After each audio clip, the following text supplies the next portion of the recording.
Welcome to another episode of the Path to Partnership podcast, a podcast where I, Steve Cole, sit down with partners and directors from top professional services firms, as well as industry-leading experts who help guide those firms.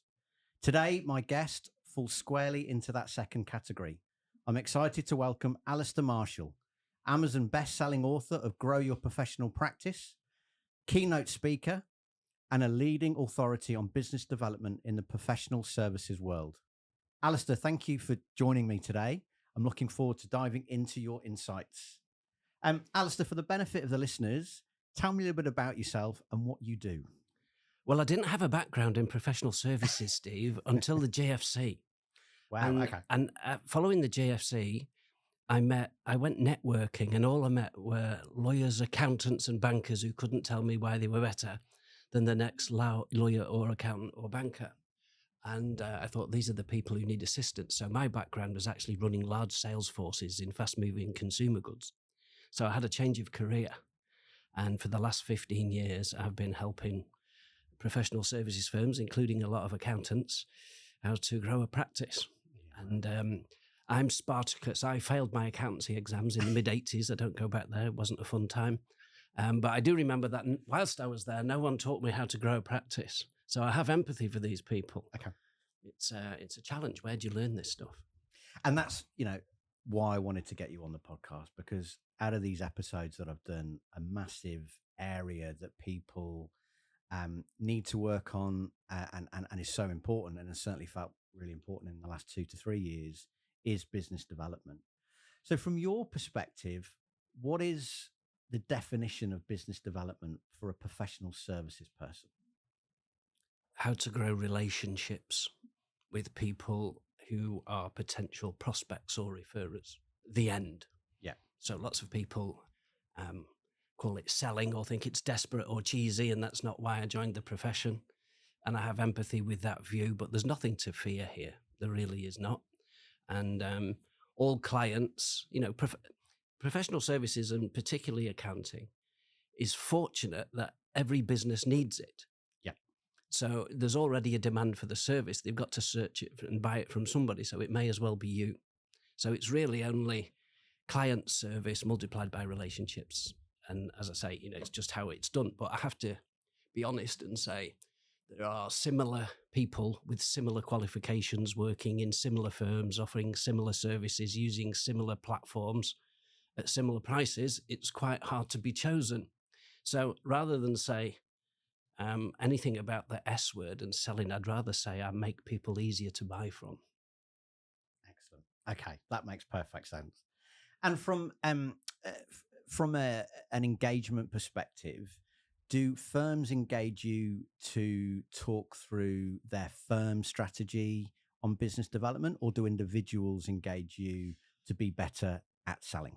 Well, usually it's firms where I'm approached by some senior person at a firm, but I do work with some senior individuals at the larger practices who perhaps feel reluctant or anxious about putting their hand up in their current organization to suggest that they need help. And I understand that dynamic because politics is in every firm. But generally people want tactics. So they come to me and they go, Alistair, we need to either make more profit or we need more client work or more profitable client work. And I go, okay, well, that's tactics, but it's usually born out of a strategy. Do you have one? And then people, if they're honest, often lie to me. And they go, yes, we have a strategy, Alistair. And I go, well, let's just scratch the surface of that. So I ask some diagnostic questions, which is actually the first chapter in the book. Yep. And that quickly highlights to me that isn't necessarily the case, that they have a working strategy in place. Or if you allow me to make a bit of humor, we've just gone past sort of February, which is a good time for accounting firms to go to the wineries for half a day or a day, write it off against tax and put forward the new plans for the next year. And they blow the dust off last year's, which was said 10%. And then we have to revisit it and go, okay, how well did we do, et cetera, et cetera. So often we start with tactics and then we have to go back in the journey to strategy. And then from strategy, we have to go to diagnostics to work out how we've got to where we are at this point.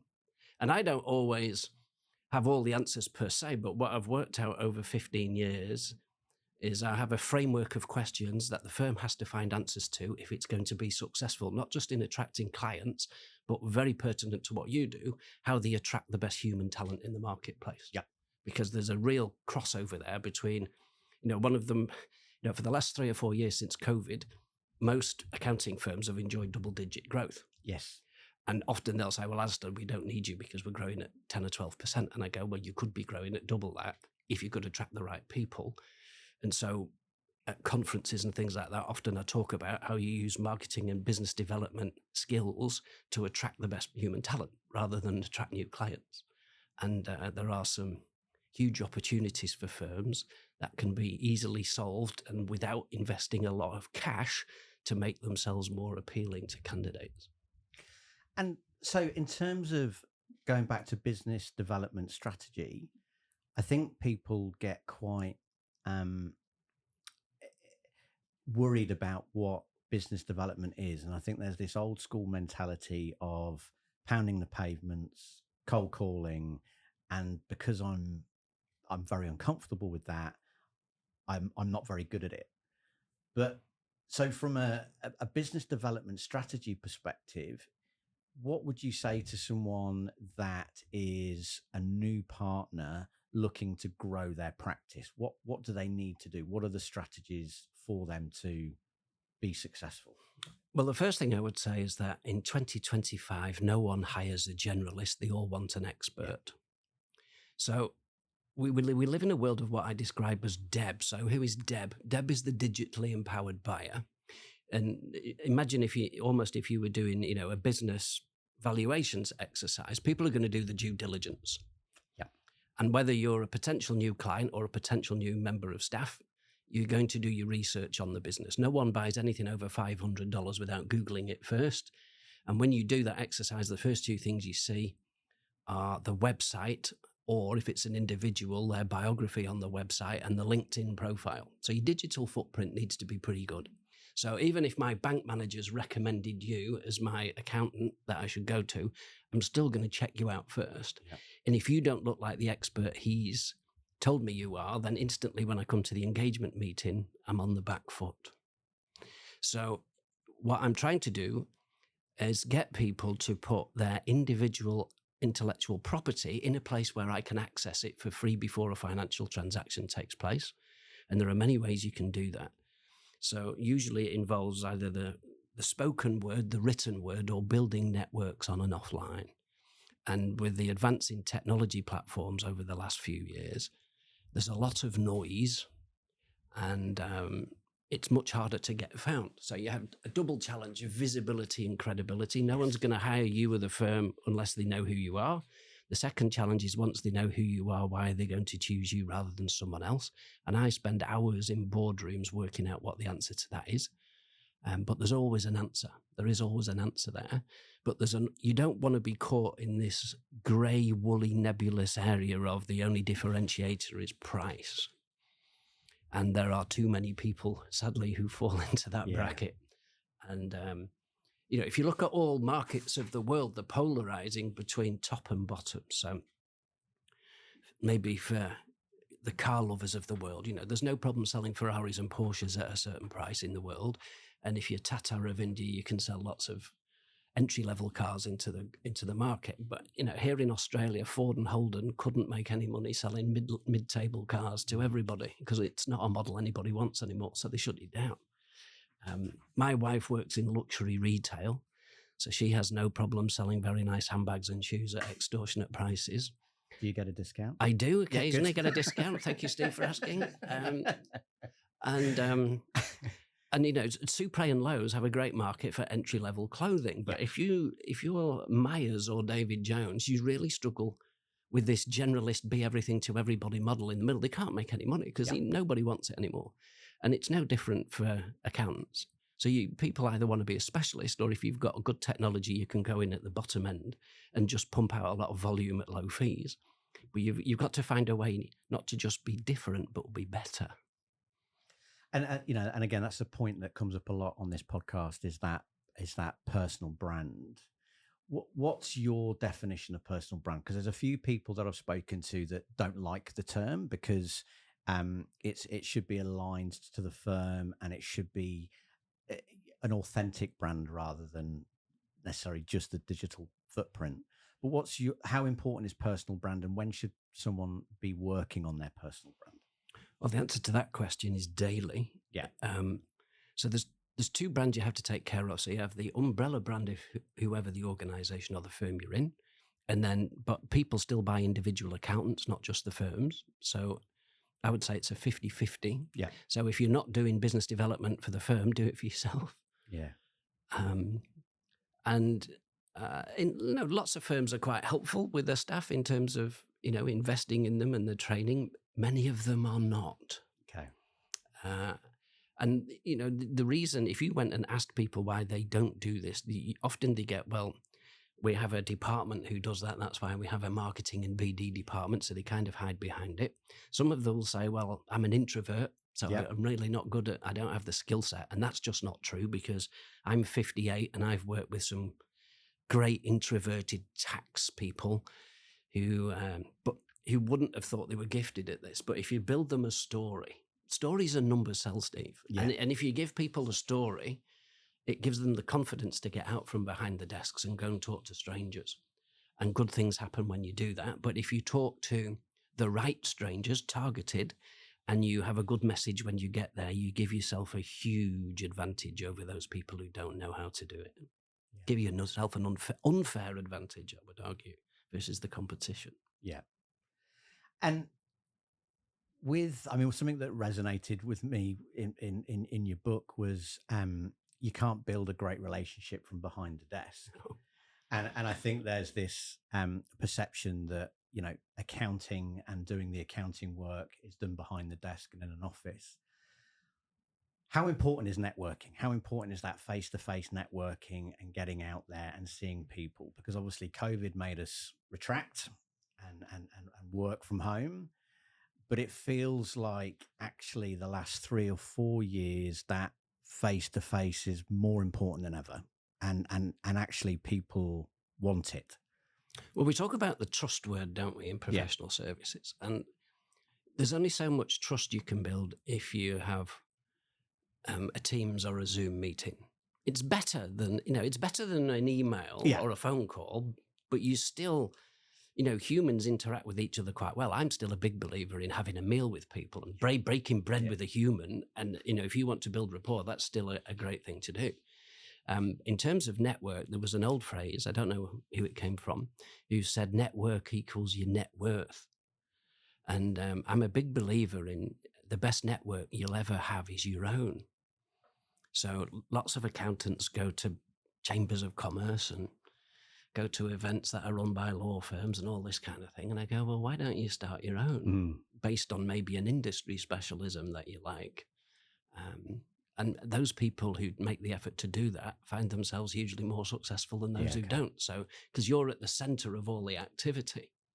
So, taking it as an example, I'm today having my monthly catch up with the head of professional services at one of the banks, who banks 560 odd professional services firms, the head of professional services for a very large global insurance broker.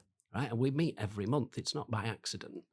And we don't compete, but we're all got our nose in the same trough. Yep. So between us, we probably know 1,000 professional services firms who we can open doors for each other. Yeah. All right. So we host events. We do all sorts of things. But if you're a generalist and everyone is your client, who do you build a network with? Okay. So you've got to, no one really wants the generalist. So you need to put your flag in the sand and own some space. And you've got to do some diagnostic work around who is the client, where do you make your money, before you probably make that decision. And it's also very difficult and complex for a full service firm. Now there's a phrase, which the top 20, 30 firms aspire to be. Yep. But that's really difficult because again, you're kind of telling people the message that it's a one-stop shop. Yes. So it goes against the grain with me a little bit of people want to expertise, and I can get the best tax accountant guy in Sydney. I can get the best M&A specialist person in Perth. They're only 4 hours away. It's not that far. We can do it on a Zoom call. So you have to be careful what you want to become famous for. So that messaging is really important, both from a firm perspective and an individual perspective. Because you're right, I think the people do want specialists because that gives them the trust and the comfort. But then firms are saying we can do it all. Yeah, let me share with you something. The other thing is third-party testimony, and I find that most accountants I speak to are frightened to death of admitting who they've done work for in their career. Yeah. And so if you look at most accountants' biographies, they're incredibly dull and they're a history lesson. Okay, so they go, well, I went to this university and then I went to that firm for a few years and then I've been to this firm for a few years and I'm now a partner at this firm and I've been doing partner for 25 years. And I go, yeah, smashing. And that's really exciting. But why am I going to choose you rather than the next person? And there's, as I say, I meet lousy accountants who are my age at 58 and I meet really good accountants who are 38. So longevity is not the reason why you're going to be chosen. Yeah. Right? It's what you've achieved in those years. So, what type of work have you done? What type of clients have you done it for? And most importantly, what type of results have you gained for the client? And, people say, oh, well, we can't talk about that. We can't chat. No, you can. And that's what will differentiate you and why people will have the confidence that you're the right person to solve their financial challenges. And is that because historically the brand and the pull to win work came from the firm, but now it's more about the individual accountant? Well, interestingly, before we came on air, we were talking about the way that compensation is now paid in some firms versus others, and that I have been on this earth long enough to realize that sometimes humans they can change their behavior based on what rewards they receive. Yeah. So if you want to change hearts and minds around business development, making sure you've got the right financial levers in place can make a difference. Yeah. So many firms often will say, Alistair, we have a bonus pool or an incentive plan for our staff. And I go, okay, when's the last time you paid out? And you've had a 30% turnover of staff in the last 3 years. Have you reminded the new people what it looks like? How many times have you paid out? And worse than that, whilst people have incentives, they rarely have consequences for non-achievement. Yep. Right. So there's Jim. Jim's been here 12 years. He's never hit his number. He hasn't really grown a new client in the last 5 years since COVID, but he's a good lad, Jim. He's always been here. He's solid on tax. So Jim's good. So he never gets challenged. And there's only an elite number of firms who now either look to train that individual to give them the help they need to improve, or look to move them on and think it might be the wrong organization for you. And it's very apparent those that win versus those that lose. As I say, what was interesting in the latest AFR Top 100 list here in Australia was that outside of the top 4, I think there was only 2 firms going backwards. Yes. And everyone else was going forwards, right? So there's an element of it breeds complacency because people go, look, it's not that bad. But if you look at, inflation is officially only around 3 or 4%, but we all know it's higher than that. Yep. Anyone who's looked at the salary increases they've paid, the increase in rent, energy, all those things, all that extra cost needs paying for, that should be in price increases. And then I go to a firm and I still meet firms, suburban firms particularly, who haven't had a price increase for 2 years because they daren't ask. Yes. And I'm like, well, I suspect your costs have gone up in the last, so how are we going to cover it? So, yes, it's a profession, but it's also a business. We're not usually running a charity organization. Yeah.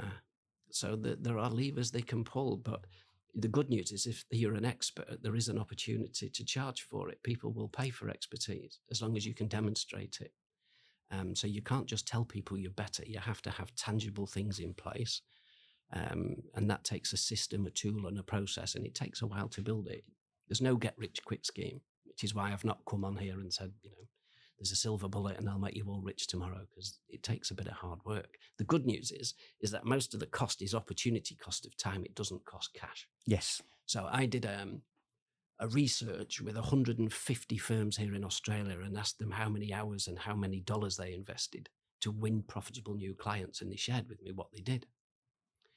And it was quite apparent that 70% of those efforts were sat behind the desk playing with social media or writing articles. But when they closed the deal, they were out from behind the desk, which is why I'm so keen on in putting across to people. You have to make time in your week to get out and build bridges. Yeah. And usually I would say to people, it takes a minimum of 100 hours a year to build a practice. You need 2 hours a week. Okay. And Mondays and Fridays are not usually the best days to do it. Okay. So Mondays is a chase your tail day as an accountant. Things happen to clients over the weekend and they phone you and email you on a Monday and you're kind of in responsive mode. Friday, trying to find people Friday afternoon in Australia, good luck with that. So we're left with Tuesday, Wednesday and Thursday.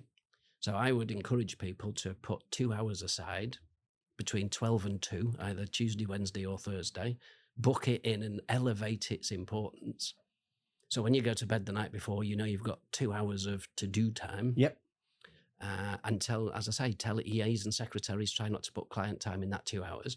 And when people do that, they get more done in 3 months than they've got done in the last 3 years. And then they go, well, what kind of things do I do? And I go, well, you might still write an article in the first hour, but the second hour, you've got time to get out and go and build relationships with either existing clients, prospects, or referrers.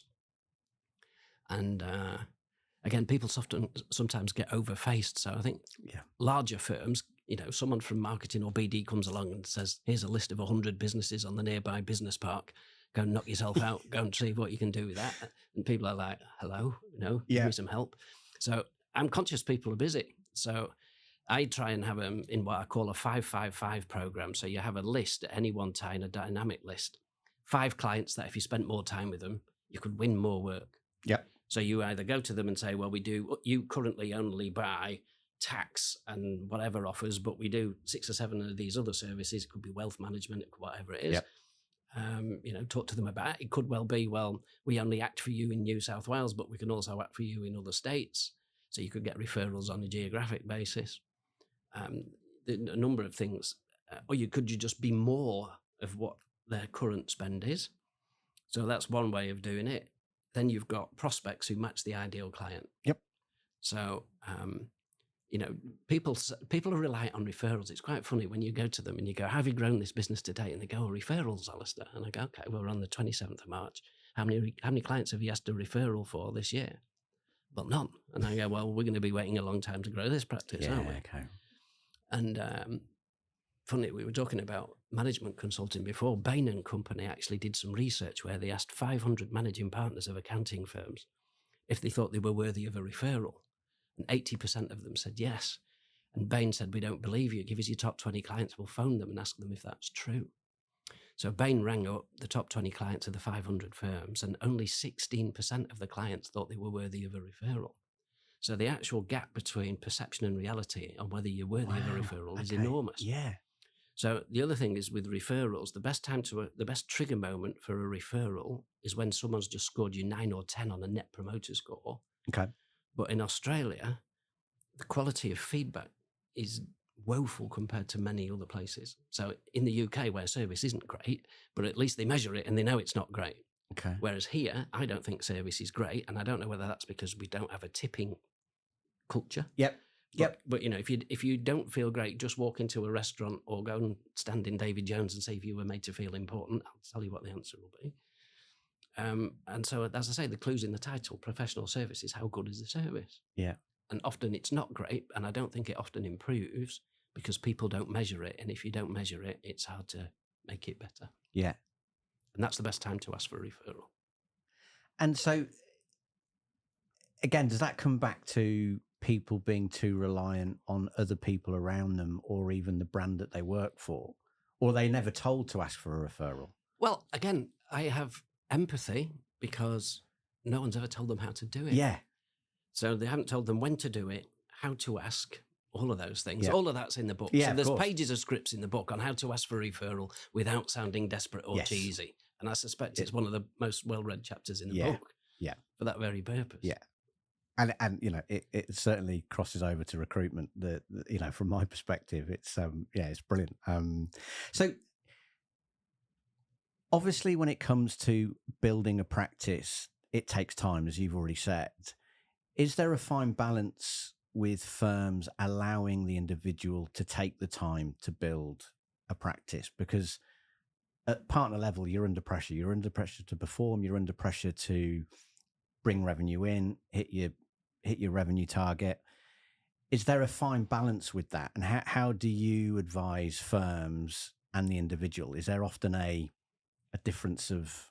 Well, I find it quite strange that some firms come to me and say, Alistair, can you train our next generation? Yes. And I go, well, yes, I can. But if you want to make a difference in the numbers in the next 12 to 18 months, we should be doing it with the partners. And the perception is, oh, the partners are okay at this. Mm. And I go, are you sure? Yeah. Because they won't all be good at it. No. And it's unrealistic to expect that. And there, I would say if there's 10 people in a room, 3 are probably quite good and relish it. 3 hate it. Yes. And there's 3 or 4 sat in the middle who are undecided. And I call those the water cooler people. So once I've done the training, if they go outside and speak to the positive people, if they speak to a Steve Cole, they'll go, Steve said Alistair was good, so he must be good, so I'm going to give it a try. If they talk to the 3 people who are really negative, that might affect them. And I don't always want to work with the 3 difficult ones, right? So I have a problem with HR directors who phone me up and say, Alistair, we've got 3 people here, they never hit the target, haven't for 10 years. Can you work with them? Right? And I go, well, I can, but at best I'll only make them average, and you'll have an average organization because it's like pushing water uphill. Yeah, okay. So I said, let me work with either the 3 rainmakers you've already got, yep, or the 3 of the next gen who you think have potential, because then we'll smash it out the park. And then what happens is, because some people are smashing it out the park, the laggers yep, look and go, oh, there must be something in this, because there's a reason why they're smashing it out the park and I'm not. So maybe I need to get on board. So there is an element of that comes into it for sure. But none of this is actually rocket science. You just need to be disciplined and do the right things in the right order.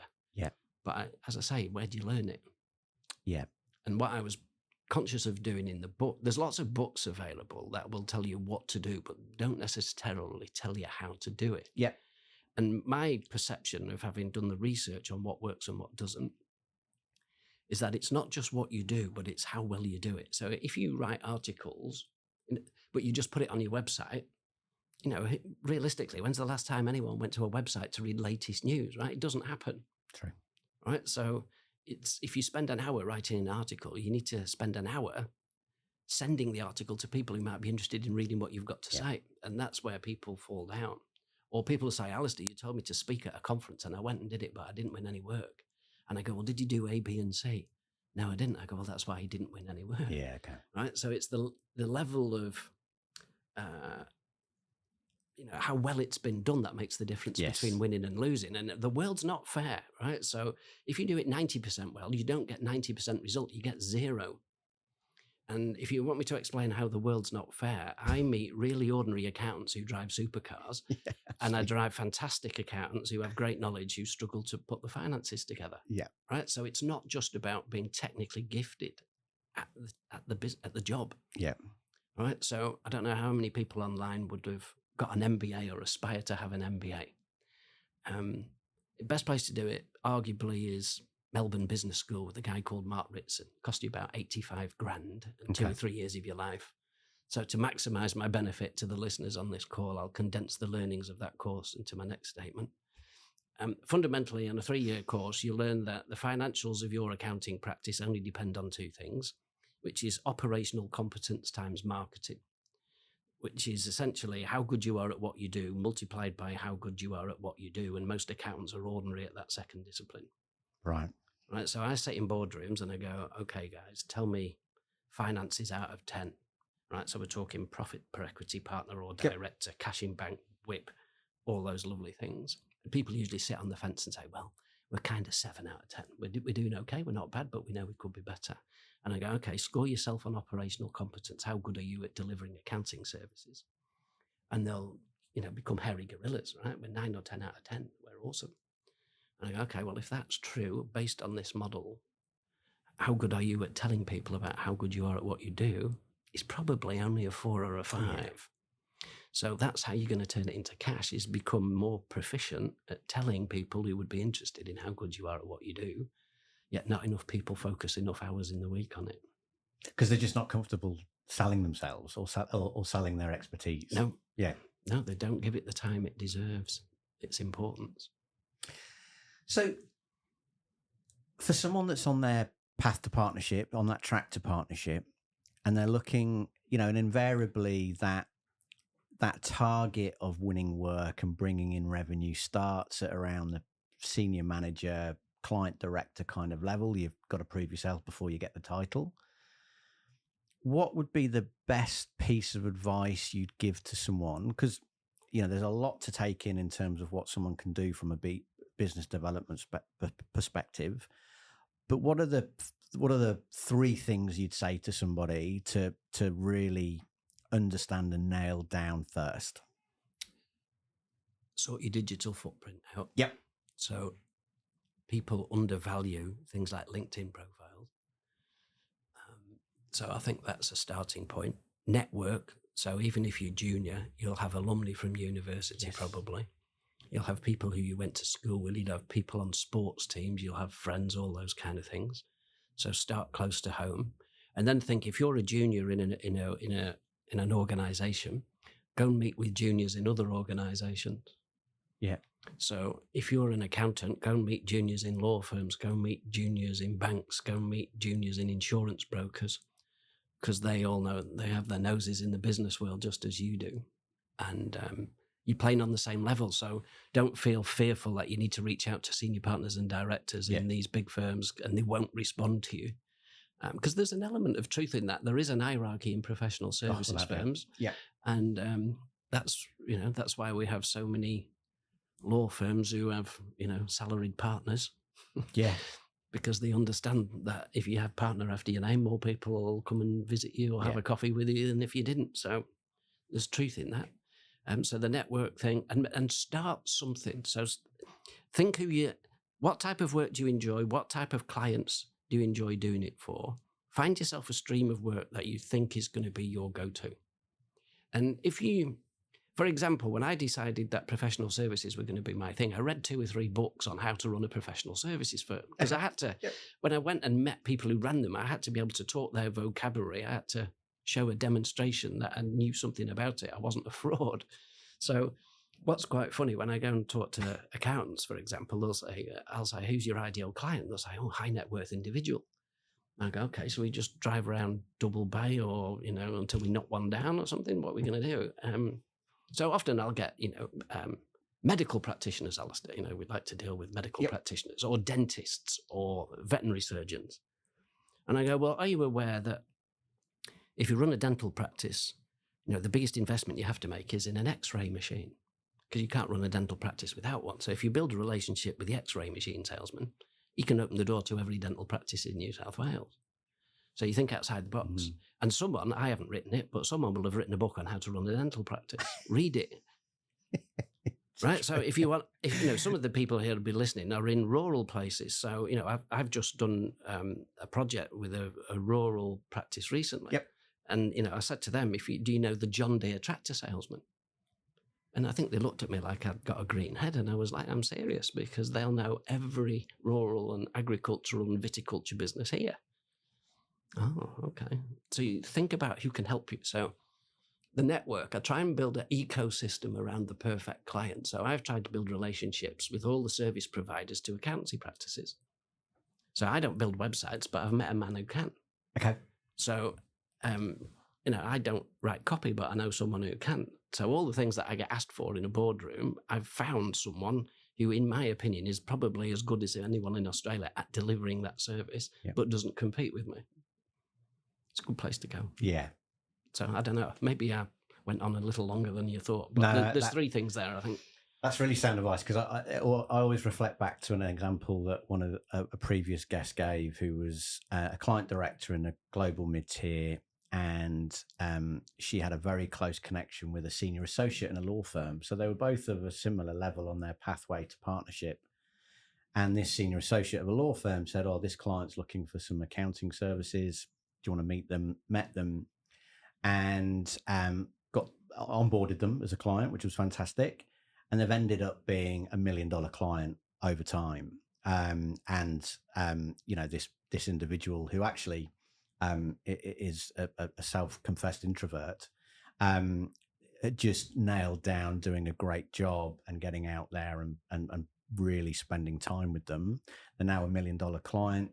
She bills $3 million and a very successful practitioner. But that all came from building her network with people of her age, from uni, from friends, from sport, that type of thing. And it's really great advice. So, and what about the best 3 things for a partner that's maybe looking to really build their practice? Typically they're flying under the radar at maybe a fee base of 1 to 1.2 mil, but they want to get to 2. They want to get to 2.5. They want to be they want to be a higher performer in the firm that they're in. Well, usually you have to build relationship. We talked hierarchy. Yeah.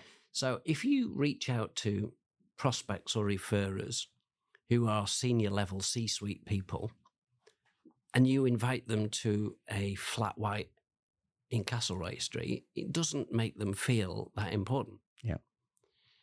If you invite them for dinner at Cafe Sydney next Thursday in a themed event specifically for senior people like that, they'll come.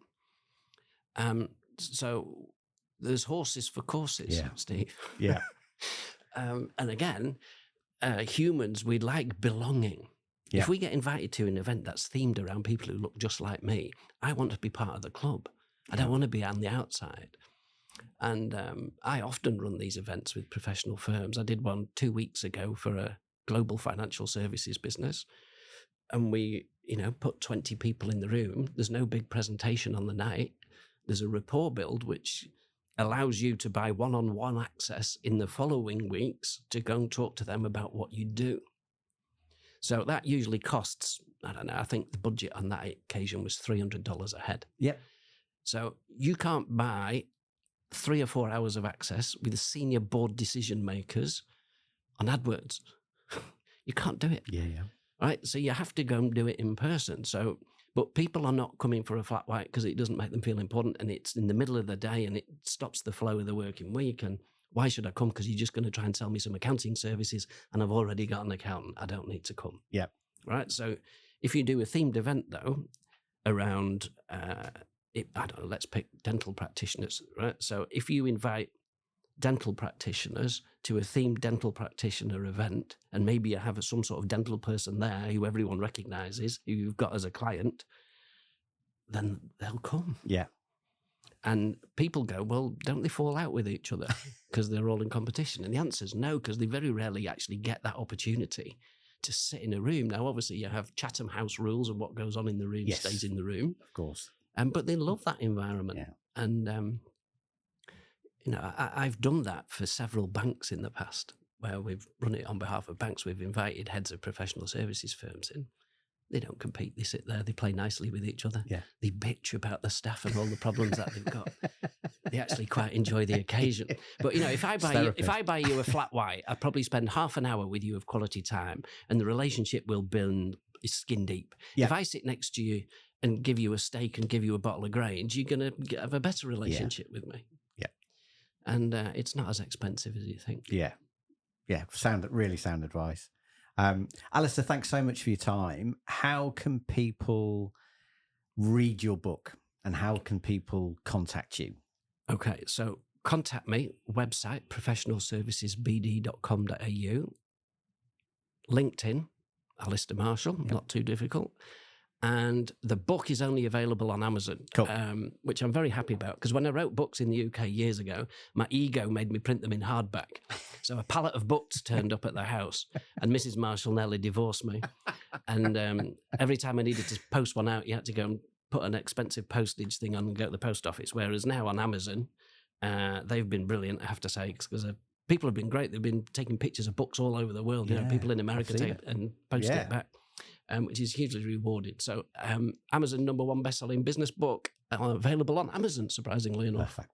Fantastic. Well, look, thank you, Alistair. You may recall our first meeting, which was 4 or 5 years ago, and I said to you, I'm thinking about doing this podcast and thing, and you were like, that's a really great idea, and it only took me another 3 years to actually get it done. So I appreciate you. I appreciate you actually coming on and being a guest. Thank you, mate. Appreciate it. Delighted. Good to see you.